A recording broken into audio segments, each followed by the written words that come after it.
கோடி நன்றி ஆண்டவரே, நீர் எங்களோடு பேசுவீராக, எங்களோட இடைப்படுவீராக, உம் நாமத்தை மையப்படுத்தி கொள்வீராக.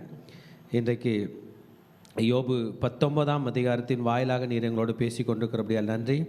எங்களோட இடைப்பட போகிற தயக்காக நன்றி, உம் வார்த்தைக்காக நன்றி, உம் கிருபைக்காக நன்றி. அடிமைகளை தாழ்த்தி அர்ப்பணிக்கிறோம். இயேசுவின் நாமத்தில் ஜெபங்கள் எடுக்கிறோம் நல்ல பிதாவே. நம்மள தயவுசெய்து உட்காருவோம்.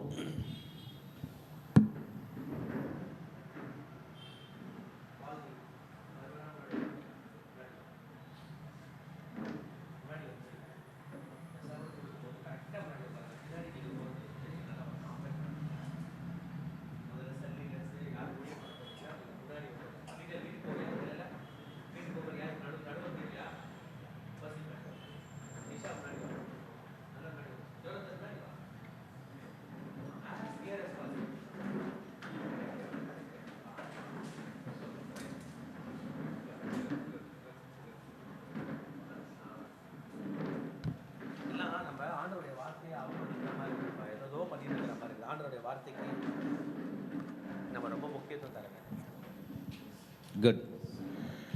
கர்த்தருடைய பரிசுத்த நாமத்துக்கு மகிமை உண்டாவதாக. இன்றைக்கு யோபு 19ஆம் அதிகாரத்தை நாம் தியானித்து கொண்டு இருக்கிறோம். யோபு 19ஆம் அதிகாரத்திலே ஆண்டவர் மேலே கசப்பை யோபு வெளிப்படுத்துகிறார். சரி, ஆண்டவர் மேலே தான் கசப்பை வெளிப்படுத்துகிறாருன்னு பார்த்தா மனுஷ மேலேயும் கசப்பை வெளிப்படுத்துகிறார். என்ன சொல்ல வர்றாருன்னா, மனுஷனோட வார்த்தைகள் இருக்குதே, அது நம்ம உள்ளத்தையே கொன்றோம் அப்படின்றார். நம்முடைய ஆத்மாவை காயப்படுத்தும், நம்ம ஆத்மாவை டார்மெண்ட் பண்ணணும்னு இங்கிலீஷில் ஒரு வார்த்தை இருக்குது. டார்மெண்ட்னா இம்சை பண்ணோம், சரியான தமிழில் சொல்லணும்னா இம்சை பண்ணோம். ஸோ நீங்கள் 3 பேர் வந்திருக்கீங்க, என்னை ரொம்ப இம்சை பண்ணுறீங்க. Words can torment people's soul. நம்ம ஆத்மாவை இம்சை பண்ணோம். நல்லா யோசித்து பார்த்தோம்னா, காலையில் மக சொல்லும் போது சொன்னாங்க, உன்னை யாரும் அடிக்கலை, உன்னை யாரும் திட்டலை, இன்றைக்கி இந்த முழு செய்தியை நீ கேட்டு போனேன்னா இது உனக்காக தான் கர்த்தர் பேச போகிற, உன்னை யாரும் திட்டலை, ஆனால் உனக்குள்ளே ஒரு இம்சையை அனுபவிக்கிற. அதுதான் ஆத்மத்தில் அடைகிற டார்மெண்டேஷன். நம்மளை யாரும் இன்னைக்கு காலையில் அடிக்கலை, யாரும் அடித்தாங்களா? சிலரை திட்ட கூட திட்டலை, யாரும் இன்னைக்கு காலையில் திட்டு கூட வாங்கலை. ஆனால் ஏன் இந்த துக்கம் என்றால், ஏன் இந்த பிரச்சனை என்றால், ஆத்மாவில் டார்மெண்டிங். சாத்தானை பற்றி ஜீசஸ் சொல்லும்போது அவனை திருடன்னு சொன்னார் அப்படின்னா, அவன் திரும்ப சொத்தை திருடின்னு போயிடுவான்னு சொல்ல. சாத்தான் பூமியில் இருக்கிற சொத்தை திருடின்னு எங்கே திரும்புவான்? எத்து போய் மார்ஸ்லியா ஒழிச்சிடுவான், இல்லை சூரியனில் ஒழிச்சிடுவான். எங்கேயும் ஆண்டவர் பார்வையில் திருட முடியாது. எங்கே தான் இருக்கணும்? பூமியிலே தான் இருக்கும். அவர் அவனை திருடன் என்று சொன்னார் என்றால், நம் ஆத்மாவை திருடி விடுவான், நம் ஆத்மாவை கொள்ளையடித்து விடுவான், நம் ஆத்மாவை அழிக்கும்படியாக செய்வான். பாருங்க, words can break the hearts of the people in pieces. ஒரு மனுஷனுடைய இதயத்தை தூள் தூளாய் உடைக்கக்கூடிய தன்மை பேச்சுக்கு இருக்கிறது, வார்த்தைகளுக்கு இருக்கிறது. அன்சிம்பத்தட்டிக் டார்னமெண்ட்ஸ், ஐயோ பாவமாச்சே பரிதாபமாச்சேன்னு கூட பார்க்காத பேசுவாங்களாம். என்னது பாவமாது பரிதாபமாது? உனக்கு வேணால் 2 இட்லி ஒரு வடை வாங்கி தரேன், ஆனால் நான் பேசுகிறது நீ கேட்டு தான் ஆகணும். உனக்கு நகை கூட வாங்கி தரேன், சொத்து கூட எழுதி வைக்கிறேன், ஆனால் உன் ஆத்மாவை என்ன பண்ணிடுவேன்? பிச்சு போட்டுருவேன். அதனால தான் சில நேரத்தில் நமக்கு நண்பர்கள் இருப்பாங்க, அவங்க நமக்கு 10 பைசா தரமாட்டாங்க, நம்ம அவங்களுக்கு 10 பைசா தரமாட்டோம், ஆனால் அவங்கள ரொம்ப பிடிக்கும். ஏன்? ஆத்மாவை பிச்சு இருக்க மாட்டாங்க. சிலர் இருப்பாங்க, கோடி கோடியாக அள்ளி கொடுப்பாங்க, நம்மளை பிச்சு போட்டுருவாங்க, அவங்கள நமக்கு பிடிக்காது. இன்றைக்கு 3 நண்பர்கள், இன்னொருத்தர் வரப்போகிறார் சீக்கிரம். இந்த 4 பேருமே சேர்ந்து யோபுவோட ஆத்மாவுக்கு டார்மெண்டிக்காக இருக்க போகிறார். இதெல்லாம் கிறிஸ்டியன்ஸாக நமக்கு ஆண்டவர் பேசுகிற வார்த்தை. ஊழியத்துக்கு வந்துட்டோம், ஊழியத்தில் முன்னோடியாக இருக்கிறோம், கவனமாக இருக்கணும். You should not hurt others, make sure that you doesn't get hurted. கிறிஸ்டியன்ஸே தயவு செஞ்சு நான் சொல்கிறது கேளுங்க, நீங்கள் யாரையும் காயப்படுத்துறது இல்லை. சிலர் திருந்துறீங்க, நம்மளாம் திருந்துறோம், ஆனால் நம்மளை காயப்படுத்த அனுமதிக்கிறோமே. Don't get hurt. காயப்படுத்துவதற்குண்டான சூழ்நிலை உண்டு பண்ணாதே. நீ விட்டு கொடுக்க வரவங்க போகிறவங்க வார்த்தையெல்லாம் உன்னை காயப்படுத்தும். நீ எவ்வளோ நேரம் அதை யோசிக்க போகிற, எவ்வளோ நேரம் இதை யோசிக்க போகிற? மைண்டு டிசைட் பண்ணு. 2 நிமிஷம் எங்கள் அப்பா என்னை திட்டினதுக்காக வருத்தப்படுவேன், 3வது நிமிஷம் என் ஆண்டவருடைய வார்த்தையை பிடிச்சிட்டு போவேன் என்கிற எண்ணம் இருந்தால்தான் நாம் வெற்றி பெற முடியும். ஏன் மனிதனுடைய வார்த்தைகள் நம்ம என்ன பண்ணோம்? டார்மெண்ட் பண்ணோம். யோபு எனக்கு சப்போர்ட் பண்ண ஒரு நண்பன் கூட இல்லையா, என் கூட ஜெபிப்பதற்கு ஒரு நண்பன் கூட இல்லையா, ஏங்க நான் தப்பு பண்ண மாதிரியே வச்சுக்கங்க, எனக்கு ஆறுதல் சொல்ல கூட உங்களுக்கு தெரியாதா என்பதாக கேட்க போகிறார். ஹல்லேலூயா. நமக்கு எல்லாருக்குமே தெரியும், நம்ம லைஃப்பில் நம்ம கண்ட்ரோல் மீறி நல்லது வந்துச்சுன்னா நம்மளே லேசாக மீசையை முறுக்கிட்டு காலர் தூக்கிப்போம். ஒருவேளை நான் தான் இந்த சாதனைக்கு காரணமாக இருப்பனோ அப்படின்ற எண்ணம் இருக்கும். ஆனால் நம்ம கண்ட்ரோல் மீறி தீமை வந்துச்சுன்னு வைங்க, கன்ஃபார்ம்டாக நேராக வானத்தை பார்த்து சொல்கிறோம், யாருக்கு கூட கண்ணு இல்லை. இதுதான் யோபு இங்கே சொல்ல போகிறார். இவருடைய வார்த்தைகள் நாம் படித்தோம் என்றால் அவரை மிகவும் துக்கப்படுத்துகிறதாக இருக்கிறதாக அவர் சொல்லுகிறார். நீங்கள் எந்த மட்டும் 19:2 எடுத்துக்கலாம். எந்த மட்டும் என் ஆத்துமாய் வருத்தப்பட்டு வார்த்தைகளினால் என்னை நோருக்கு, இன்னும் எவ்வளோ நாள்ரா உட்காந்துக்கிட்டே என்ன என் கழுத்தை அறுக்க போறீங்க, என் ஆத்துமாவை துன்பப்படுத்த போறீங்க. இப்போது 10 தரம் என்னை நிந்தித்தீர்கள். ஆமென். எத்தனை முறை நிந்திச்சிருக்காங்களா? நிற்க வச்சு 10 தரம். நீங்கள் எனக்கு கடின முகம் காண்பிக்கிறதுனால் உங்களுக்கு வெட்கம் இல்லை. இது ஒரு முக்கியமான பாயிண்ட். பாருங்க, ஒரு மனுஷன் ஒரு கெட்டவன் ஒரு நல்லவனை திட்டுறாங்க. நான் ஒரு நாள் பார்த்துட்டு இருந்தேன். கெட்டவன் யாரை திட்டுறான்? நல்லவன் அவமானப்பட்டு போகிறான். ஏன்னா அவனுக்கு திருப்பி திட்ட தெரியல. திட்டின கெட்டவன் கொஞ்சம் கூட ஷேம் இல்லாமல் கெட்ட வார்த்தை பேசுகிறான், அவமானம் பேசுகிறான், அகங்காரமாக பேசுகிறான், பேசிட்டு போல்டாக ராஜா மாதிரி போகிறான்.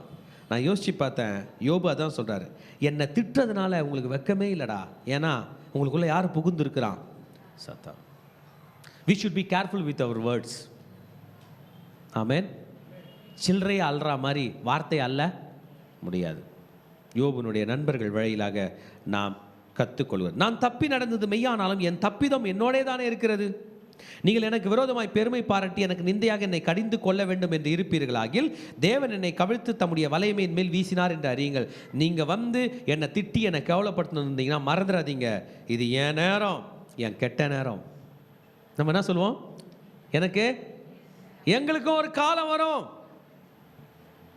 யானைக்கும் ஒரு காலம் வரும், சொல்லுப்பா, பூனைக்கும் ஒரு காலம் வரும்.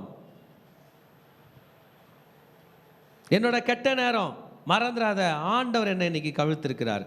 ஆனால் ஒரு நாள் உனக்கு முன்பதாக நான் ஜெயிப்பேன் என்பதை தான் யோபு இங்கே பேசுகிறார். இதோ கொடுமை என்று கூப்பிடுகிறேன், கேட்பார் ஒருவர் இல்லை, கூக்குரல் இடுகிறேன், நியாய விசாரணை செய்ய எதுவும் இல்லை.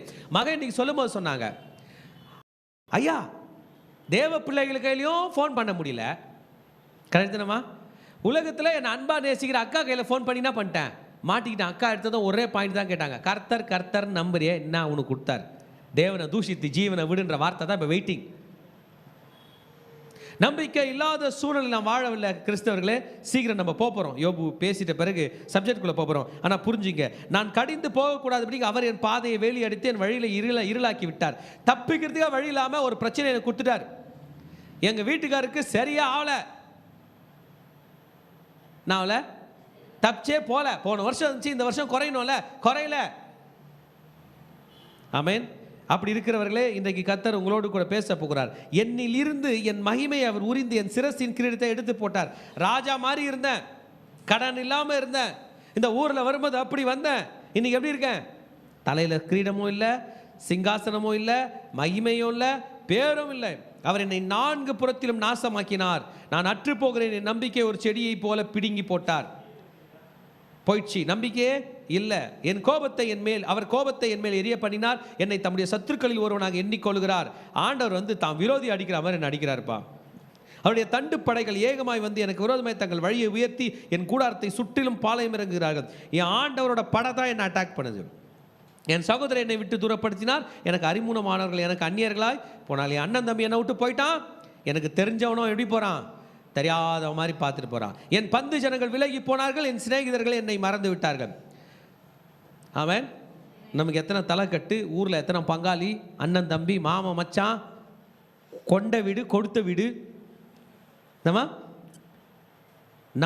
நம்மளுடைய பங்காளி மட்டும் இல்லை, அப்பாவோட பங்காளிங்க, அப்பாவோட பங்காளியில் தாத்தாவோட பங்காளிங்க, அம்மாவோட அண்ணன் தம்பியோட பங்காளிங்க, தாய் மாமன் வீடு, எல்லாம் என்ன ஆயிடுச்சு? என்னை மறந்து விட்டார்கள், என் வீட்டு ஜனங்களும் என் வேலைக்காரர்களும் என்னை அந்நியராய் எண்ணுகிறார்கள், அவர்கள் பார்வைக்கு நான் பரதேசியானேன். என் வீட்டில் என் பிள்ளைங்க மட்டும் தான் செத்தாங்க, ஆனால் வேலைக்காரங்களாம் உயிரா இருக்கிறாங்க. அவங்க என்ன எப்படி பார்க்குறாங்க? வேறு கம்பெனியில் வேலைக்கு ஜாயின் பண்ணிட்டாங்க, என் வீட்டு பக்கமாக தான் போகிறாங்க. நான் என் வேலைக்காரனை கூப்பிடுகிறது அவன் எனக்கு உத்தரவு கொடான், என் வாயினால் நான் அவனை கெஞ்ச வேண்டியதாக இருக்குது. ஹலோ தம்பி இங்கே வா அப்படின்னு கூப்பிட்டேன் நான், டே அப்படின்னா நான் கெஞ்ச வேண்டியதாக இருக்குது. என் சுவாசம் என் மனைவிக்கு வேறுபட்டிருக்கிறது. My breath is strange to my wife. எங்கள் வைஃப் சொல்கிறாங்க, ஓ தள்ளி போயா, நான் தடிக்குது உன் மேலே வர ஸ்மெல்லு என்று சொல்லுகிறாள். என் கர்ப்பத்தின் பிள்ளைகளுக்காக பரிதபிக்கிறேன். என் குழந்தை இருந்துருந்தா நல்லா இருக்குமே, என் புள்ள போயிடுச்சே, பெரிய புள்ள போயிடுச்சே, 2வது புள்ள போயிடுச்சே, 3வது புள்ள போயிடுச்சே, என் 3 பொண்ணுங்க போயிடுச்சே, 10 பிள்ளைகளும் என்னங்க இதுக்கு மேலே இருக்குது? சிறு பிள்ளைகளும் நான் அசட்டை பண்ணுங்க, இங்கே வாயா நீ என் பொண்ணு மாதிரியே இருக்க, எங்கள் வாயனா போயா தாத்தா அப்படின்னு சொல்கிறா. ஏன் அசட்டை பண்ணுறாங்க? உடம்பெல்லாம் பருக்கள். நான் எழுத்தால் அவர்கள் எனக்கு விரோதமாய் பேசுகிறார்கள், நான் எழுந்தால் எனக்கு விரோதமாய் பேசுகிறார்கள், என் பிராண சிநேகிதர் வெறுக்கிறார்கள், என்னை சிநேகித்தவர்கள் எனக்கு விரோதிகளானார்கள். மீனிங் டு சே, நான் என்ன சொன்னாலும் செய்ய மாட்டாங்க, போடா அவ்வளோதான், நீ செத்து தொலைய போகிற, உனக்குன்னா உன்கிட்ட நல்ல பேர் வாங்கணும், உன்னால் எனக்கு என்ன பிரயோஜனம் என்று சொல்லுகிறார்கள். என் எலும்புகள் என் தோலோடும் என் மாம்சத்தோடும் ஒட்டி கொண்டிருக்கிறது. தொட்டால் என்ன தருது? எலும்பு. வயிற்றில் தொட்டா, இங்கே தொட்டா விழா, இங்கே தொட்டா அப்படியே இடுப்பு எலும்பு, இங்கே பட்டா வெறும் எலும்பு தான், சதையை காணோம். என் பற்கள் மூட கொஞ்சம் தோல் மாத்திரம் இருக்குது. இங்கெல்லாம் அவ்வளோ மசில் டிஷ்யூலாம் இருக்குது பாருங்கள், அதெல்லாம் இல்லை. என் சிநேகிதரே எனக்கு இறங்குங்கள், தேவனுடைய கை என்னை தொட்டது. அட்லீஸ்ட் ஃப்ரெண்ட்ஸாவது வாங்கடா, தேவனைப் போல நீங்களும் என்னை துன்பப்படுத்துவானேன். என் மாம்சம் பட்சிக்கப்பட்டாலும் நீங்கள் திருப்தி அற்றிருக்கிறது என்ன? எனக்கு ஒரு ஆறுதலான வார்த்தை பேசுறதுக்கு கூட இல்லை, இவ்வளோ தூரம் போயிருக்கிறேன். நான் இப்பொழுது சொல்லும் வார்த்தைகள் எழுதப்பட்டால் நலமாக இருக்கும், அவைகள் ஒரு புஸ்தகத்தில் வரையப்பட்டு அல்லது என்னென்றைக்கும் நிலைக்க அவைகள் கருங்கலிலே ஒளி வெட்டாகவும் சுய எழுத்தாகவும் பதிந்தால் நலமாக இருக்கும். என் கஷ்டத்தை எழுதி வச்சுட்டா நல்லாயிருக்கும் அப்படின்னு சொல்கிற யோபு. அதுக்கப்புறம் எவ்வளோ நேரம் அழுதாருன்னு எனக்கு தெரில, எவ்வளோ நேரம் கத்தினாருன்னு எனக்கு தெரில. லைஃப்பை புரிஞ்சுக்கிட்டார். என்ன பண்ணிட்டாரு? லைஃப்பை புரிஞ்சுக்கிட்டவங்களாம் ஆண்டவரை பற்றி பேசுவாங்க. இன்னும் புரிஞ்சிக்காதவங்க எதை பற்றினாலும் பேசினிருப்பாங்க. இன்றைக்கி காலையில் நீங்கள் யாரை பற்றி பேசுனீங்க? எதுக்கு பேசுனீங்க? பிரயோஜனம் இருக்குதா? நண்பர்கள் இருக்கா? தலைக்கட்டு, பங்காளி, மனைவி, பிள்ளைங்க ஒன்றுமே இல்லை. இப்போ சொல்கிறாரு, கருங்கல்ல எடுத்து உளி வெட்டா. இப்போ சொல்கிறத எழுதுங்க, இவ்வளோ நேரம் சொன்னதை எழுதாதீங்கடா, இப்போ சொல்கிறத உங்கள் மனசில் எழுதி ஸ்டார்ட் பண்ணார். 25ஆம் வசனத்தில், என் மீட்பர் உயிரோடு இருக்கிறார். ஏன்பா கிறிஸ்டியன்ஸே, தெய்வ பிள்ளைகளே, ஊழியம் செய்கிறவர்களே, இங்கே அங்கே அங்கே அங்கே அங்கே அங்கே அங்கே அங்கே நம்பிக்கை இருந்தால் நம்ம தேவன் ஏன் பரலோகத்துலேருந்து கீழே இறங்கி வரணும்? எனக்கு ஒத்தாசை வரும், என் கண்களை வானத்தையும் பூமியும் உண்டாக்கின கர்த்தரிலிருந்து எனக்கு ஒத்தாசை. நம் கண்கள் மேலே பார்க்கணும். மேலே பார்த்து பார்த்து நம்ம கண் பூத்து போவாது, கீழே பார்த்து பார்த்து பார்த்தா கண்கள் பூத்து போகும் என்பதை இந்த மனிதன் எழுதுகிறான். என் மீட்பர். ஃப்ரெண்ட்ஸை கூப்பிட்டாரு, ஒய்ஃபை கூப்பிட்டாரு, பிள்ளைங்களை கூப்பிட்டாரு, அண்ணன் தம்பியை கூப்பிட்டாரு, சிநேகிதரை கூப்பிட்டாரு, வேலைக்காரனை கூப்பிட்டாரு, வேலைக்காரியை கூப்பிட்டாரு, பந்து ஜனங்களை கூப்பிட்டார், ஒருவரும் வரவில்லை.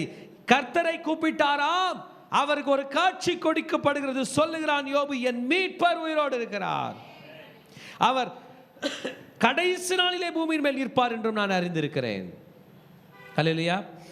யோபையா, இவ்வளோ நேரம் தத்துவம் பேசியிருந்த நீங்கள் இந்த சத்தியம் எங்கேயா உங்களுக்கு கிடச்சிச்சின்னு கேட்டால், எனக்கு தெரியும் இது பூமியிலே இல்லாத சத்தியம், கர்த்தரே வந்து சொல்லியிருப்பார். யோபு யோபு ஆதாமும் ஏவாளும் ஒரு நாள் அனாதியாக ஏதேன் தோட்டத்தை வெளியே நின்னாங்க, பாவம் செஞ்சிட்டாங்கன்னு. அவங்க பாவம் பண்ணல, ஒருத்தன் பாவம் செய்ய வச்சான், மார்பிளே அடிச்சுட்டு அழுதாங்க, அப்பா நான் தப்பு பண்ணிட்டேனே, உள்ளே வரத்துக்கு வழி இருக்கான்னு. வழி இருக்குடா, இவ வயிற்றுல ஒருத்தர் பிறப்பார்னு சொல்லி அமிச்சேன், அவர் தான்டா மீட்பர். ஆதாம் கையில் ஏவாள் கையில் சொன்ன மீட்பர் தான் உனக்கும் மீட்பர். ஒரு நாள் வருவார் உன்னை காப்பாற்ற. ஆபிரகாமுக்கு குழந்தை இல்லையா? ஐயோ அப்படின்னும் போது, ஆபிரகாமே நீ கவலைப்படாத, உனக்கு ஒரு மகன் பிறப்பான், அவன் பேர் ஈசாக்கு.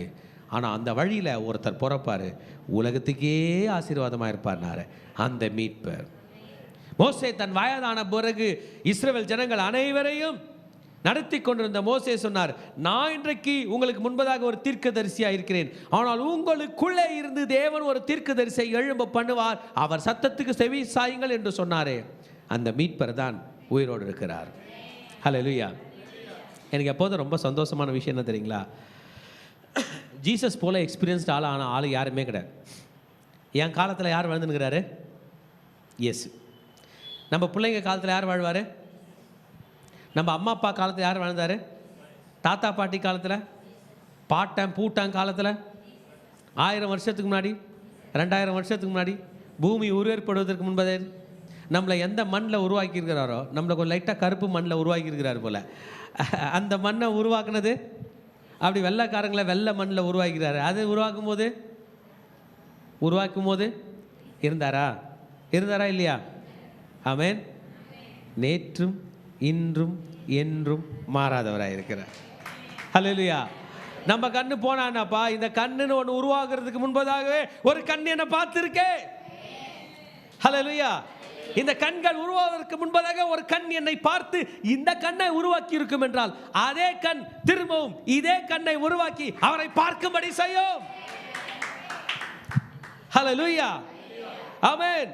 ஆட்டுக்குட்டியானவர் தாமே அவருடைய கண்ணீரை துடைப்பார். The lamb will wipe their tears. Hallelujah. Wipe away all their tears. 21ஆம் அதிகாரம் 4ஆம் வசனம் வெளிப்படுத்தின விசேஷம். He will wipe every tear from their eyes. There will be no more death, no mourning, no crying or pain, for the old order of things has passed away. 21:4 எடுத்தவர்கள் படிங்க பார்க்கலாம். அவர்களுடைய கண்ணீர் யாவையும் தேவன் துடைப்பார். அவர்களுடைய கண்ணீர் யாவையும் தேவன் துடைப்பார். இனி மரணமும் இல்லை. இனி மரணமும் இல்லை. ஹல்லேலூயா சொல்லமா. யோபு, நீ எதுக்கு பயப்படுற? இல்ல, வலிக்கு பயப்படுறார். மரணமும் இல்லை. அடுத்தது துக்கமும் இல்லை. கை தட்டுங்க பார்க்கலாம். மகளே, உனக்கு துக்கம் இல்லை. நான் இல்லை, துக்கமும் இல்லை. அப்புறம் அலறுதலும் இல்லை. நீ அலற போறது இல்ல. வருத்தமும் இல்லை. முந்தினவைகள் ஒழிந்து போயின என்று விளம்பினது. என் கார்ல இன்ஜின் ஆயில் குறைஞ்சிச்சு. பிரதர் என் கார் எடுத்துட்டு போய் சிந்தட்டிக் இன்ஜின் ஆயில் ஒன்று ஊற்றிக்கிறார். அவர் சொல்றாரு, மீதி இன்ஜின் ஆயில் மாதிரி இது எவாப்ரேட் ஆகாது, என்ன பண்ணுமா, அது இருந்துகிட்டே இருக்கும். இன்ஜின் ஆயில் எவாப்ரேட் ஆனதுனால வர அந்த இன்ஜின் சீஸ் ஆகாது, என்ன பண்ணோம், எவாப்ரேட்டே ஆகாதான். முன்னாடிலாம் பஞ்சர் ஆனால் வண்டி எவ்வளோ நேரத்தில் காற்று இறங்கும், வண்டி ஓரம் கட்டுறதுக்கே டைம் இருக்காது, அதுக்குள்ளே என்ன ஆகிடும், ஃப்ளாட் ஆகிடும். இப்போலாம் டியூப்லெஸ் டயர், பஞ்சர் ஆனாலும் காற்று உள்ளவே இருக்கும், நம்ம எத்தனை நிறுத்தின பிறகு தான் இறங்கும். என்ன அட்வான்ஸ்டுப்பா, கரெக்டாக இல்லையா? அப்புறம் முன்னாடிலாம் சாதா காற்று அடிப்போம், இப்போலாம் நைட்ரஜன் கேஸ் அடிக்கிறாங்க. ஏன்? காற்று இறங்குறது ஏறுறதெல்லாம் கிடையாது, அச்சா அப்படியே இருக்கும். என்ன மாதிரி முந்தினவைகளை மாற்றி புதியவைகளை கொண்டு வருகிறீர்களே. மரணம் இல்லாத மரணத்தோடு இருந்த முந்தினவைகளை அனுப்பிவிட்டு மரணம் இல்லாத பிந்தினவைகளை உருவாக்கும்படியாகத்தான் என் மீட்பர் உயிரோடு இருக்கிறார். ஹல்லேலூயா. எல்லாம் ஒழிந்து போனது, முந்தினவைகள் ஒழிந்து போனது என்று விளம்பினது. சிங்காசனத்தில் மேல் வீற்றிருக்கிறவர் சொல்லுகிறார், இதோ நான் சகலத்தையும் புதிதாக்குகிறேன். நான் நினைக்கிறேன் கண்டிப்பாக அங்கே வாய்ப்பு கிடைச்சா இந்த ஒருத்தர் கேட்கணும், யோபையா, நாங்கள் வெளிப்படுத்தல 21 நாளில் படிச்சிக்கணும், நீ எங்கேயா கற்றுக்கின, உனக்கு யார் டியூஷன் எடுத்து சொன்னது, உன்னுடைய மீட்பர் உயிரோடு இருக்கிறார். என்ன சொல்லுவார்னு நினைக்கிறீங்க? சத்தியமாங்க, ஆதாம் காலத்திலிருந்து இன்னைக்கு வரைக்கும் மனிதர்களை காப்பாற்ற கவனிங்க, அவரே வராரு. அவர் பேர் தான் இயேசு. அவரே வராரு, தன் மக்களை காப்பாற்ற அவரே வராரு. எங்கள் அம்மா இயேசு சாமியை ஏற்றுக்க இன்னொரு அம்மா காரணம், அவங்க பேர் பாப்பா சங்கர். அந்த அம்மா அவங்க சொன்ன சாட்சி, கணவனால் கைவிடப்பட்டு கிணத்துல விழுந்து சாவலான்னு, கிணத்துல விழும்போது உண்மையான சாமி தான் என்னை காப்பாற்றுன்னு சொல்லி கத்திட்டு இருந்துச்சான். அவர் வந்தாராம், தூக்கி மேலே விட்டுட்டு பொழைச்சி போ வாழுனாரா. அந்த அம்மாவுக்கு தூக்குன கை உடையவர் யாருன்னு பார்த்துச்சான். கை ஆணி தொலாவி இருந்துச்சான். அவர் எதுவும் பேச வேணாம். இன்னைக்கு வராரே, அவர் அன்னைக்கு வராமலா இருந்திருப்பார். யோபுக்கிட்ட போயிருப்பார். நீ யோபு போல பாடு அனுபவித்து அவங்ககிட்ட வருவார். உங்கள் வீட்டுக்கு வருவார். உங்கள் வீட்டுக்காரரை தொடுவார். எந்த பலவீனத்தில் போன வருஷம் கஷ்டப்பட்டியோ, இன்னைக்கு வரைக்கும் கஷ்டப்பட்டியோ, உன்னை பார்த்து சொல்கிறேன், இந்த நிமிஷத்திலிருந்து உன் மீட்பர் உன் கணவனை தொடுகிறார். உன் மீட்பர் பாலிங்க பார், உன் மீட்பர் உன்னை தொடுகிறார். அந்நிய கண்களால் அல்ல, உன் சொந்த கண்ணாலே நீ ஆரோக்கியமாக வாழ்கிறதை காண்பாய். அன்றைக்கு மீட்பு அல்ல, இன்றைக்கே மீட்பு. ஏனென்றால் இயேசு சிலுவையிலே மரித்து முடித்தாகிவிட்டது. யோபு போல காத்துட்டு இருக்க வேண்டியதல்ல, எடுத்துக்கொள்கிற காலத்தில் வாழ்ந்து கொண்டிருக்கிறோம். ஹல்லேலூயா. என் மீட்பர் உயிரோடு இருக்கிறார். My redeemer liveth. Wonderful, wonderful, wonderful, wonderful. யோபுக்கு அருமையான வெளிப்பாடு அந்த கர்த்தரே கொடுத்திருக்கிறார் என்று நான் விசுவாசிக்கிறேன். ஹல்லேலூயா. நான் சொல்றத கருங்கல்ல எழுதி வைங்க என்று சொன்னார். என் தோல் முதலானவைகள் அழுகி போன பின்பு. நான் இது தோலே இல்லை, மனுஷன் செத்து போயிட்ட பிறகு பாடிலாம் பியூட்ரிஃபிகேஷன் ஆயிடுது, அழுக ஆரம்பிக்குது. ஆமென். மண்ணோட மண்ணாய் போகிறது, புழு புழுத்து மண்ணோடு மண்ணாய் போகிறது. ஆனாலும் என் மாம்சத்தில் என் தேவனை பார்ப்பேன் என்று சொல்லுகிறார் என்றால், ஆமென். 1 தெசலோனிக்கேயர் நம்ம படிக்கிறது போல கிறிஸ்துவுக்குள் மரித்தவர்கள் மறுபடியும் உயிரோடு எழுந்திருக்க போகிறார்கள். ஹல்லேலூயா. உங்களுக்கு இது சந்தேகமாக இருக்கும், நான் உங்களுக்கு சொல்கிறேன் கேளுங்க. அம்மா வயிற்றில் நம்ம உருவாகும் போது 1 நேனோமீட்டர் 2 நேனோமீட்டர் அளவு தான் உருவாகணும். தாயும் தந்தையும் ஒன்று சேர்ந்த 17ஆம் மணி நேரம் தான் ஒரு அணுவோட சின்னது, செல்லை விட சின்னது, 1 நேனோமீட்டர் சைஸில் உருவாகணும். ரைட்டா? அதன் பிறகு டெய்லி கொஞ்சம் கொஞ்சம் வளர்ந்துருப்போம். அப்படி தானே? இவ்வளோ வளர்ந்துருப்போம், இவ்வளோ வளர்ந்துருப்போம், இவ்வளோ வளர்ந்துருப்போம், இவ்வளோ வளர்ந்துருப்போம், இவ்வளோ வளர்ந்துருப்போம். லாஸ்ட்டாக எத்தனை கிலோ ஆகுது குழந்தை? 3 கிலோ, 2.5 கிலோ, 3.5 கிலோ, 4 கிலோ ஆன பிறகு நார்மல் வர்றது இல்லை. என்ன பண்ணுறாங்க? 4 தானதும் இல்லை, ஆப்ரேஷன் பண்ணி எடுக்கிறாங்களா இல்லையா? சரி, அந்த திறந்தமே ஒரு பேப்பரை 1,00,000 முறை உரிச்சா திறந்தமே திறந்த நம்ம எப்படி ஒரு 3 கிலோக்கு வந்தோம்? சொல்லுங்க. அம்மா சாப்பிட்டாங்க. என்ன சாப்பிட்டாங்க? 2 இட்லி 1 வடை சாப்பிட்டாங்க. மதியம் சாம்பார் சோறு சாப்பிட்டாங்க. நைட்டு ஊத்தாப்பம் சாப்பிட்டாங்க, கல் தோசை சாப்பிட்டாங்க, நடுவில் பால் குடிச்சாங்க, பூஸ்ட்டு குடிச்சாங்க, விமன்ஸ் ஹார்லிக்ஸ் குடிச்சாங்க. எல்லாம் குடிச்சு சாப்பிட்டு 10 மாதம் வெயிட்டாக சாப்பிட்டாங்க. 10வது மாதத்தில் அம்மா மட்டும் சாப்பிடல, நம்மளும் என்ன பண்ணோம்? உள்ள அப்போ நம்ம பல்லுல இல்லை, பல்லு வழியாக சாப்பிடல, தொப்புள் வழியாகவே சாப்பிட்டோம். அவன் ரிசர்ச்லாம் சீக்கிரம் அம்பிளிக்கல் கார்டு வழியாக நான் ட்ரீட்மெண்ட் கொடுக்க முடியுமோ யோசிச்சாங்கன்னு வைங்க. வாய் மூக்கெல்லாம் தொட தேவையில்ல, அந்த வழியாகவே வாழ வச்சிடலான்னு நான் விசுவாசிக்கிறேன். அங்கே தானப்பா அம்மா வயிற்றில் உருவாக்குனாரு. ஏதோ இருக்குது பாருப்பா. ஏன்ப்பா மூக்கில் வாயிலெல்லாம் போடுறீங்க? விசுவாசிக்கிற சீக்கிரம் எங்கே ஸ்டார்ட் ஆகிடும்? தொப்புள்ள ஒரு குத்தி திரும்பி ஆளை கொண்டு வரலாம். நடக்கும், நான் விசுவாசிக்கிறேன். ரைட்டா? என்ன சாப்பிடுச்சு அம்மா? எல்லாம் சாப்பிடுச்சு. எவ்வளோ நாள் சாப்பிடுச்சு? உங்கள் கையில் ஒரு டேப் ரெக்கார்டர் இருக்கிறதா வச்சுங்க. சரி, அந்த காலம் தான் டேப் ரெக்கார்டர்ல, சிடி பிளேயர் இருக்கிறதா வச்சுங்க. எந்த அளவுக்கு ஸ்பீடாக ஒரு வீடியோ உங்களால் ப்ளே பண்ண முடியும்? பண்ண முடியுமா இல்லையா? ஸ்பீடாக ப்ளே பண்ணதை பார்த்துங்களா? முடிஞ்சிடும் தான் இல்லை? பண்ண முடியுமா? உங்கள் கையில் எவ்வளோ டெக்னாலஜி இருக்கோ அவ்வளோ ஸ்பீடாக ஸ்பீட் ப்ளே பண்ணலாம்.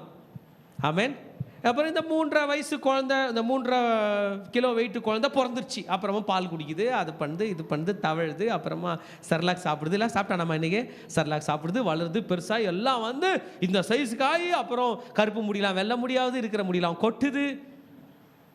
இல்லை? அண்ணாவாக இருக்கிறவர் அங்கிள், அண்ணாவாக இருக்கிறவர் அப்பா வர, அப்பா வர அங்கிள் வர, அங்கிள் அவர் தாத்தா வர, தாத்தா அவர் கொள்ளு தாத்தா வர, கொள்ளு தாத்தா எள்ளு தாத்தா வர, எள்ளு தாத்தா என்ன தாத்தா வராரு. ஆயிட்ட பிறகுனா வராரு அவர் கதை. சொல்லுங்க, போயிட்டார். இந்த ஒரு 90 வருஷமாக சேர்த்தார சாப்பிட்டு அதெல்லாம் ஆயிடுச்சு. புஷ்ஷுன்னு காணாமல் போயிடுச்சு. லட்டு தூக்கி போட்டால் பூந்தி ஆகிற மாதிரி ஆயிடுச்சு. கண்களுக்கு தெரியாத மைக்ரோ பூந்தி அப்படி வச்சுக்கலாம். அந்த பூந்திலாம் எங்கே தான் இருக்குது? மண்ணோட மண்ணா பரியல் கிரவுண்டில் இருக்குது. அல்லையா? நம்ம மீட்பர் உயிரோட மேலே இருக்கும்போது அவர்களே ஒரே பட்டன் தாங்குது, ஃபாஸ்ட் ஃபார்வர்ட் பட்டன். அல்லையா? அந்த 1 நேனோமீட்டர் இருந்ததெல்லாம் ஒரு பட்டனை தருவீங்க, எழுந்து நின்றுவோம். அவ்வளோதான். எவ்வளோ ஸ்பீடா?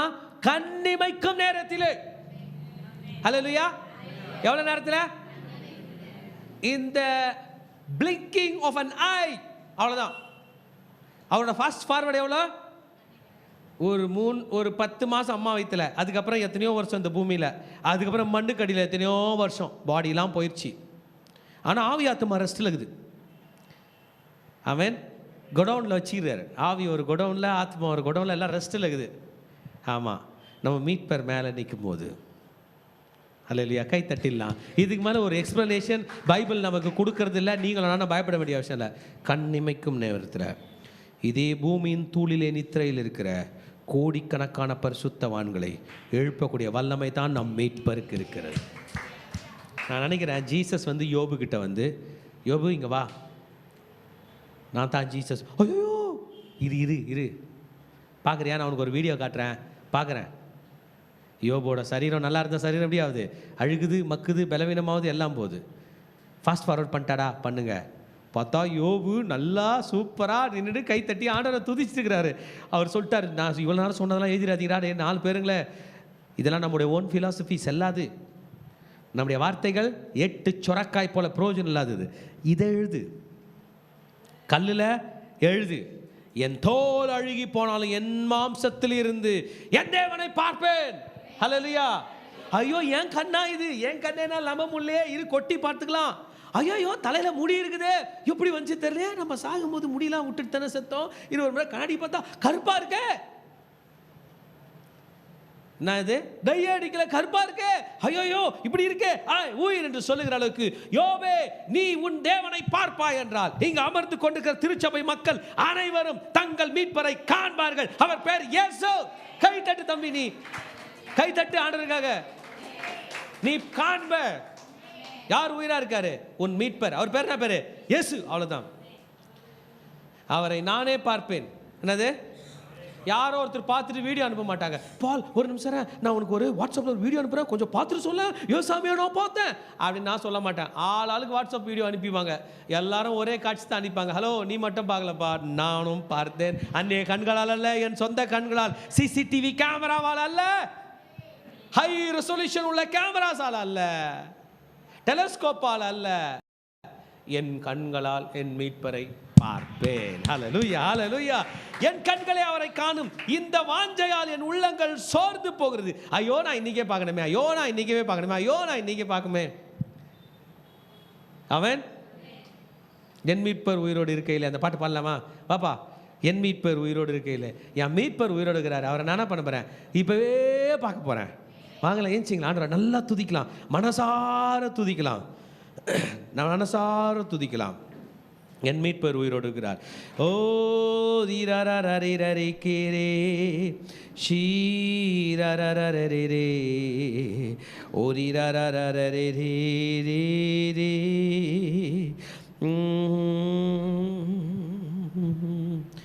என் மீட்பர் உயிரோடு இருக்கிறார். இந்த என் தோல் முதலாய் அழுகி போனாலும் நான் என் மாம்சத்தில் இருந்து தேவனை பார்ப்பேன். எந்த கண்ணில் பார்ப்ப தங்கம்? நீ ஏசாமிய வச்சுக்க. இந்த கண்ணில், உன் கண்ணில் கேட்ராக்ட் வந்துருச்சேன்னுவாங்க, பரவாயில்ல, கேட்ராக்ட் அப்போ போயிடும், இந்த கண்ணால் பார்ப்பேன். பாப்பியா, பார்க்க மாட்டியா? என் மீட்பர் உயிரோடு இருக்கையிலே எனக்கு என்ன குறை உண்டு நீ சொல் மனமே. என் மீட்பர் உயிரோடு இருக்கையிலே எனக்கு என்ன குறை உண்டு நீ சொல் மனமே. என் மீட்பர் உயிரோடு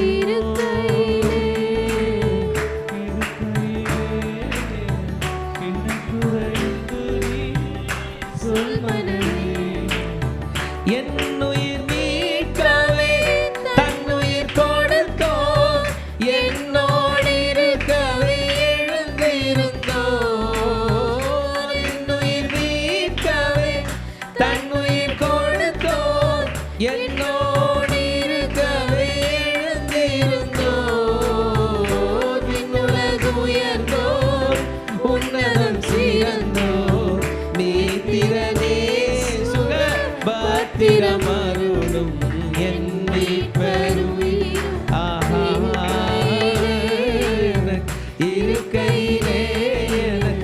என்ன குறை உண்டு நீ சொல் மனமே, என் மீட்பர் உயிரோடு.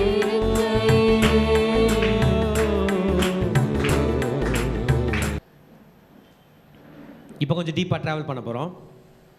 யோபுக்கு பிரச்சனை, உங்களுக்கு பிரச்சனை, உனக்கு அம்மா உனக்கு பிரச்சனை, எல்லாருக்கும் பிரச்சனை. இந்த பிரச்சனைக்கு நம்பிக்கை செத்துற பிறகு தான் வருமா?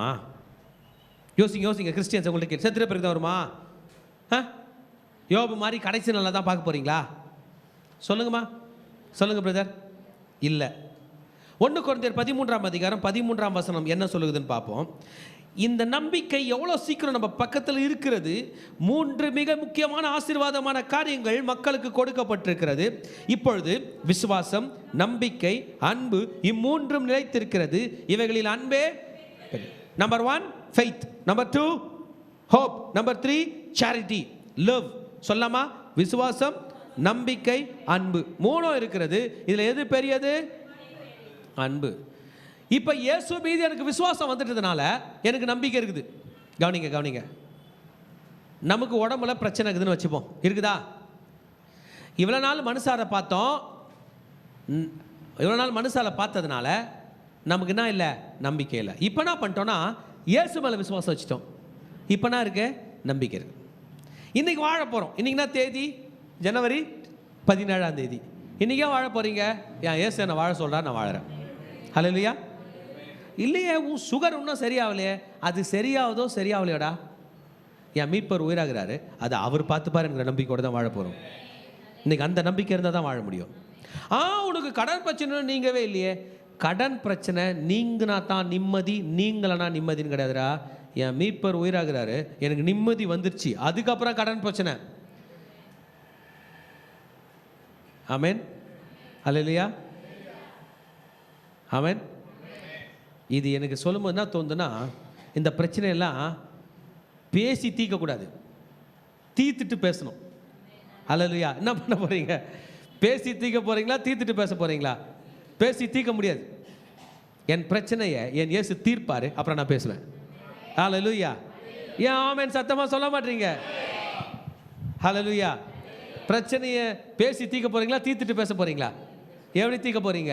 இயேசுவின் நாமத்தினாலே. ஹல்லேலூயா. பாருங்க தேவ பிள்ளைகள், நம்ம எல்லாருக்குள்ளே ஒரு கன்ஃபியூஷன் இருக்கு. என்ன கன்ஃபியூஷன்னா, அந்த காலத்தில் ஆண்டவர் செய்வார், அவருக்கு செய்வார், இவருக்கு செய்வார், எங்க பாஸ்டர் ஜெபம் பண்ணா செய்வார், என்னைக்குனா செய்வார். இல்ல, இன்றைக்கு செய்ய போகிறார், இப்ப செய்ய போகிறார். அது பேர் தான் விசுவாசம். ஒவ்வொருத்தரும் ஒன்று சொல்லுவாங்க, சத்துருவலமா அப்போ கரெக்டாகிடும் உடம்பு. ஏன் இப்பயும் கரெக்டாக? நான் உங்களை பார்த்து கேட்குறேன், இன்னைக்கு உடம்புல எல்லாம் இருக்குது, ஒரு அற்புதம் தான் தேவை. நம்ம செத்துட்டு மண்ணோட மண்ணா போன பிறகு எத்தனை அற்புதம் தேவை? கோடிக்கணக்கான அற்புதம் நடந்தால் தான் நம்ம ஏஞ்சிப்போம். கரெக்டாக இல்லையாம்மா? அத்தனை கோடி அற்புதத்தை அன்றைக்கு செய்கிற தேவன் இன்றைக்கு இந்த அற்புதத்தை செய்ய மாட்டாரா? அல்லையா? ஒன்றுமே இல்லாமல் மண்ணோட மண்ணாக இருக்கிறவனே எழுப்புவார்னா இந்த சரித்துள்ள ஒரு சின்ன தலைவலியை மாற்ற மாட்டாரா? என் ராஜா இன்றைக்கு நம்பிக்கை அவர் தருகிறார். ஹல்லேலூயா. ஆமென். பேதுரு அப்போஸ்தலன் இப்படியாய் சொல்லுகிறார். 1 பேதுரு 1ஆம் அதிகாரம் 3ஆம் 4ஆம் வசனத்தை, நம்முடைய கர்த்தராகிய இயேசு கிறிஸ்துவின் பிதாவாகிய தேவனுக்கு ஸ்தோத்திரம் உண்டாவதாக. அவர், படிக்கலாமா? இயேசு கிறிஸ்து மரித்தோர் இருந்து, எல்லாரும் சேர்ந்து படிங்க.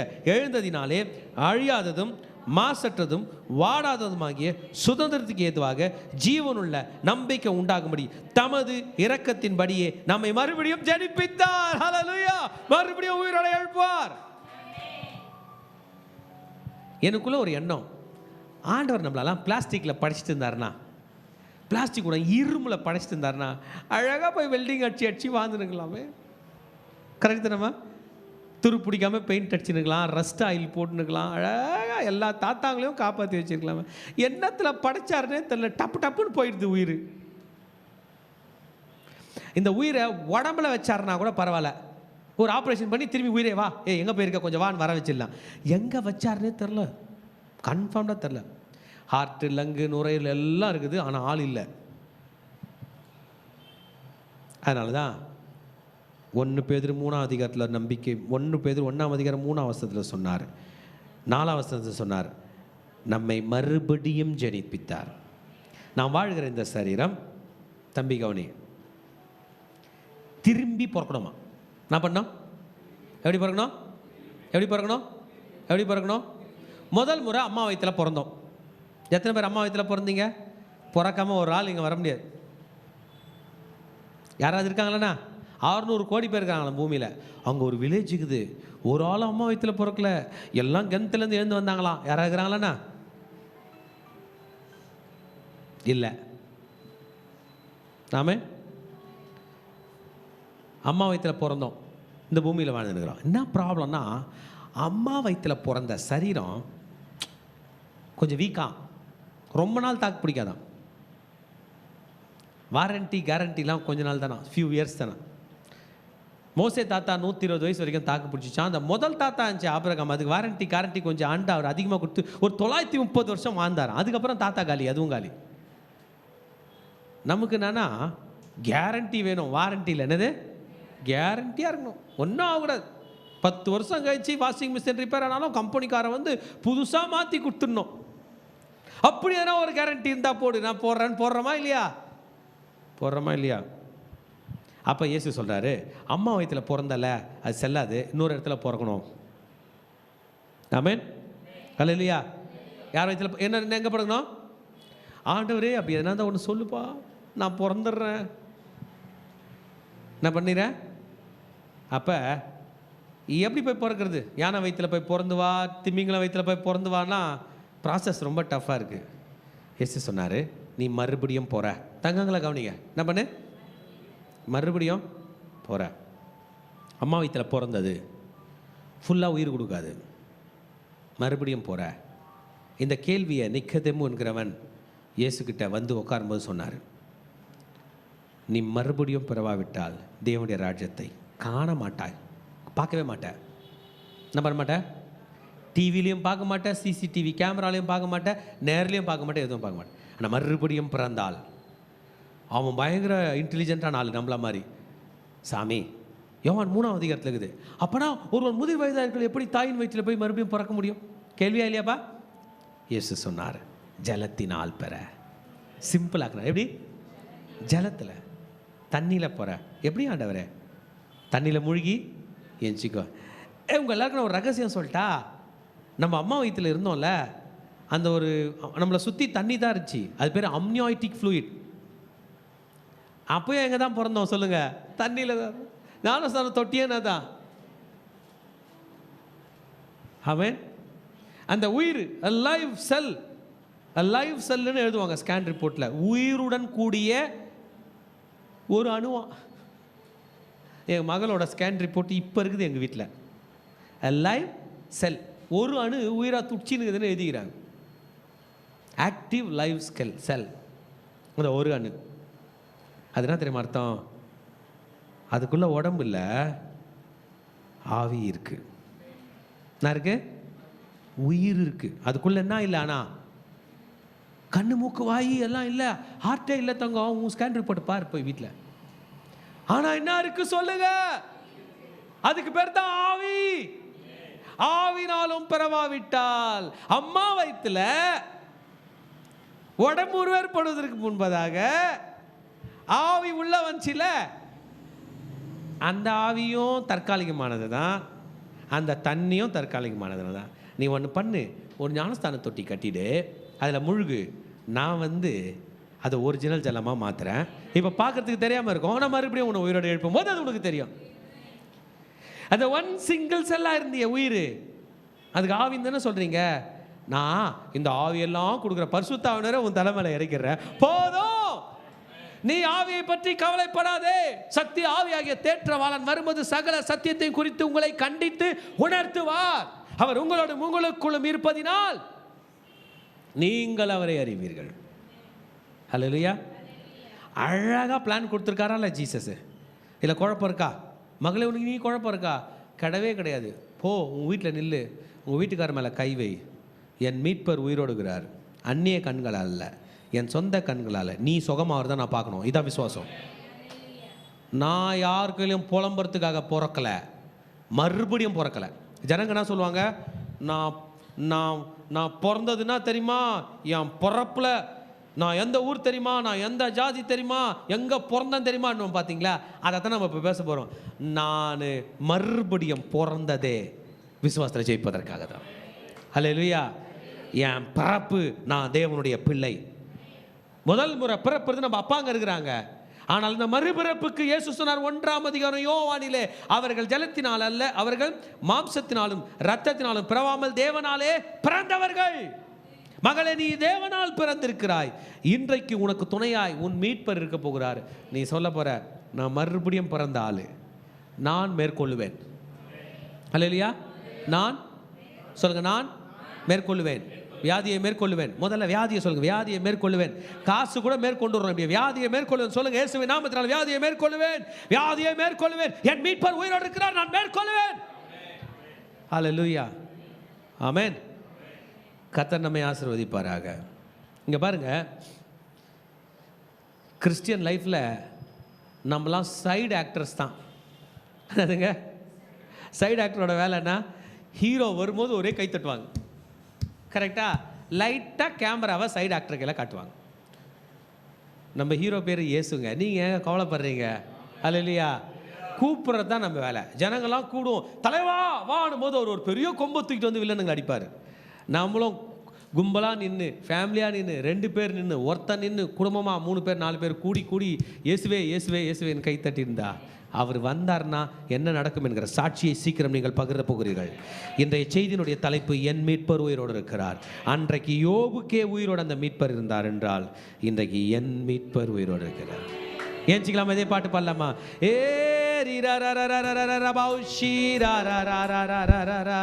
ஆண்டவரை துதிங்க பிள்ளைங்களா.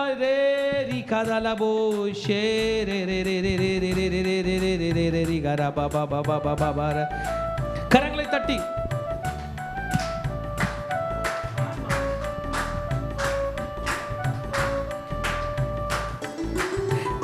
என்னுயிர் மீட்கவே தன்னுயிர் கொடுத்தோர், என்னோடு இருக்கவே எழுந்திருந்தோர். என்னுயிர் மீட்கவே தன்னுயிர் கொடுத்தோர், என்னோடு இருக்கவே எழுந்திருந்தோர். விண்ணுலகு உயர்ந்தோர், உன்னதம் சிறந்தோர், மீத்திரனே சுக பத்திரம் அருளும். என் மீட்பர் உயிரோடு இருக்கையிலே என்ன குறையுண்டு நீ சொல் மனமே. என் மீட்பர் உயிரோடு இருக்கையிலே என்ன குறையுண்டு நீ சொல் மனமே. என் மீட்பர் இருக்கையிலே எனக்கு என்ன குறையுண்டு நீ சொல் மனமே. என் மீட்பர் உயிரோ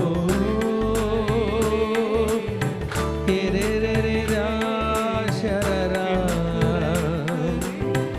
ஒரு கரரரரரரரரரா.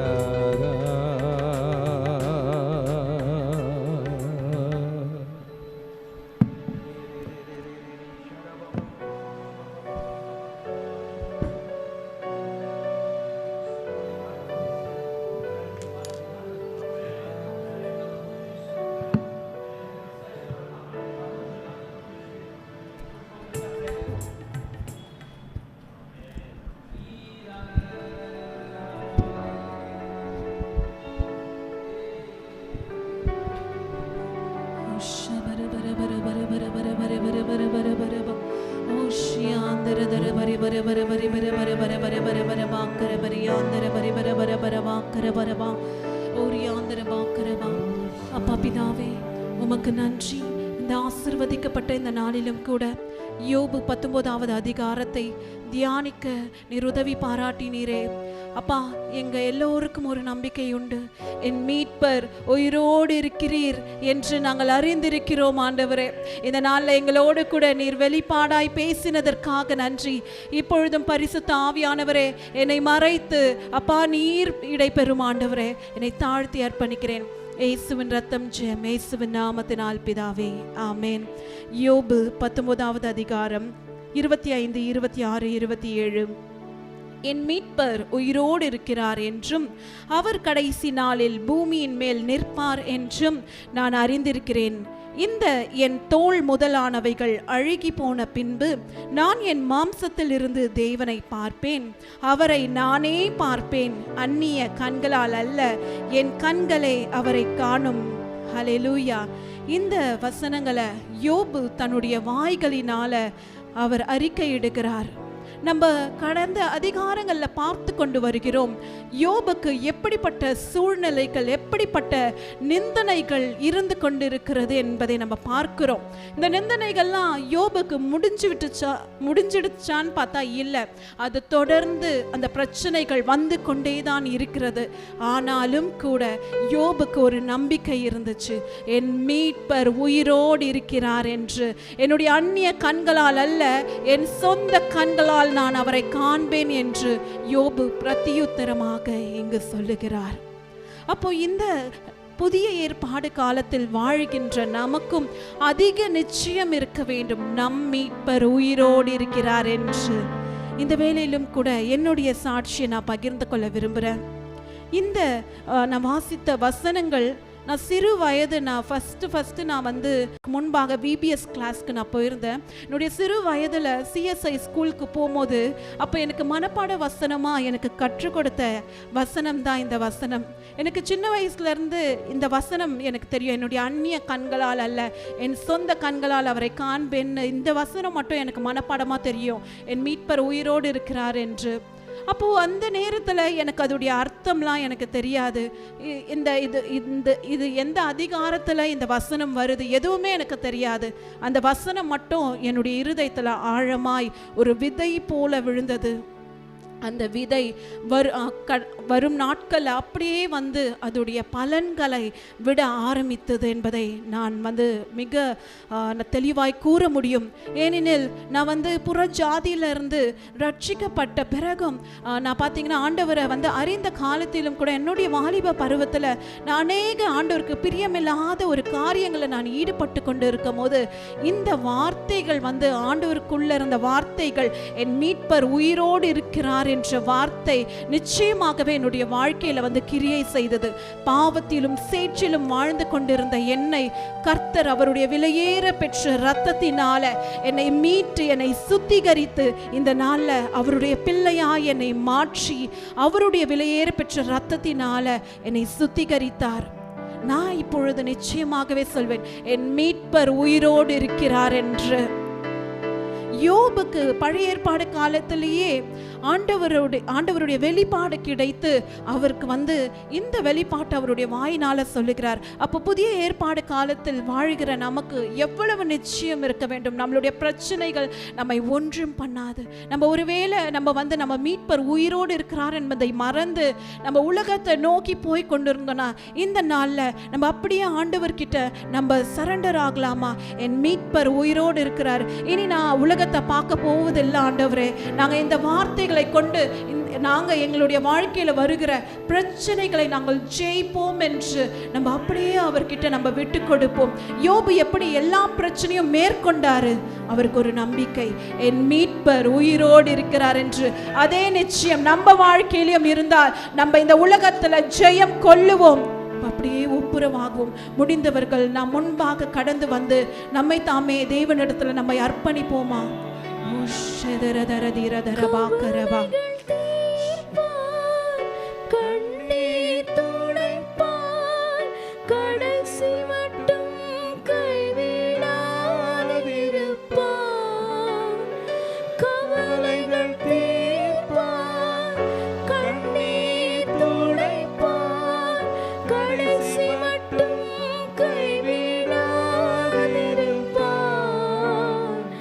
பாவ மன்னிப்பளிப்பார்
அதிகரிக்க பண்ணுவீராக.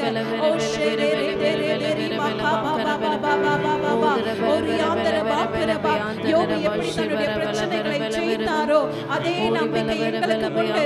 எங்கள் மீட்பர் உயிரோடு இருக்கிறீர் அப்பா. இதோ எங்கள் அந்நிய கண்களால் அல்ல, எங்கள் சொந்த கண்களால் உம்முடைய செயல்களை மகத்துவத்தை நாங்கள் காண்போம்.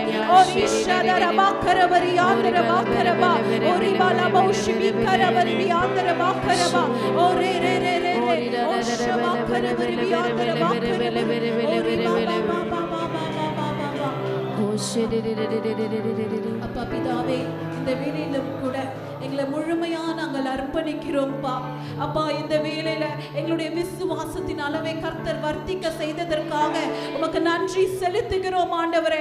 இதுவரைக்கும் நாங்கள் ஆண்டவரே அப்பா, நாங்கள் உம் மீது நாங்கள் சார்ந்து வாழாமல் இருந்தா ஒவ்வொரு விஷயங்களை தயவாய் மன்னிங்கப்பா. ஒரு பிரச்சனை வந்தா நாங்க இதுவரைக்கும் நாங்க உலகத்தை தேடி ஓடுகிறவர்களா நாங்க இருந்திருந்தா எங்களை மன்னிங்க. இனி எங்களுக்கு ஒரு அதிக நிச்சயம் உண்டு. எங்கள் மீட்பர் உயிரோடு இருக்கிறீர். நீர் கடைசி நாளில் நீர் பூமியின் மேல் வந்து நிற்பீர் ஆண்டவரே. நாங்கள் மனவாட்டிகளாய் ஆண்டவரே எங்களுடைய அந்நிய கண்களால் அல்ல, எங்களுடைய சொந்த கண்களால் நாங்கள் உம்மை காண போகிறோம் ஆண்டவரே. இனி நாங்கள் உம்மை சார்ந்து நாங்க வாழ போகிறோம்ப்பா. எங்களுக்கு இந்த நிச்சயத்தை நீங்க கொடுத்ததுக்காய் நன்றி. யோபு எப்படி தன்னுடைய பிரச்சனைகளை மேற்கொண்டாரோ அதே போல எங்களுடைய வாழ்க்கையில வருகிற எல்லா பிரச்சனைகளையும் அப்பா எங்க மீட்பர் உயிரோடு இருந்து செய்ய பலனை கொடுக்க போவதற்காக உமக்கு நன்றி செலுத்துகிறோம் ஐயா. எங்களை தாழ்த்தி அர்ப்பணிக்கிறோம். இயேசுவின் ரத்தம் ஜெபம், இயேசுவின் நாமத்தில் அர்ப்பணிக்கிறோம். ஆமென். ஹல்லேலூயா, ஹல்லேலூயா. நம்ம எல்லாரும் அந்த கடைசி 2 வசனத்தை நம்ம கைகளை வச்சுன்னு சொல்லலாம். எப்படி அந்த யோபு நம்பிக்கையில்லாத சூழ்நிலையில மரண தருவாயில் அந்த வார்த்தையை சொல்லி தேவனிடத்தில் நம்ம அந்த ரட்சிப்பை பெற்றாரோ, நாமளும் அந்த வசனங்களை சொல்லி ஆண்டவர் அந்த திரும்ப அந்த அதே ஆசீர்வாதத்தை நாம வந்து ஆண்டவர் இடத்துல நம்ம பெற்றுக்கொள்ள போறோம். நான் சொல்ல சொல்ல நம்ம எல்லாரும் திருப்பி சொல்லலாம். என் மீட்பர் உயிரோடு இருக்கிறார், அவர் கடைசி நாளில் பூமியின் மேல் நிற்பார் என்று நான் அறிந்திருக்கிறேன். 27 அவரை நான் பார்ப்பேன், அந்நிய கண்கள் அல்ல, என் கண்களே அவரை காணும். இந்த வாஞ்சையால் என் உள்ளந்தெரியங்கள் எனக்குள் சோர்ந்து போகிறது. ஹல்லேலூயா, ஹல்லேலூயா. ஆண்டவர் நம்மளை பார்க்க செய்வாராமே. அந்நிய கண்களால் அல்ல, நம்முடைய கண்களால் பார்த்து யாராலும் வெட்கப்படுத்தாலும் அவர் முன்பாக நான் தலையை நிமிர செய்வாராமே. Hallelujah, hallelujah. Shalom, shalom, shalom, Shalom.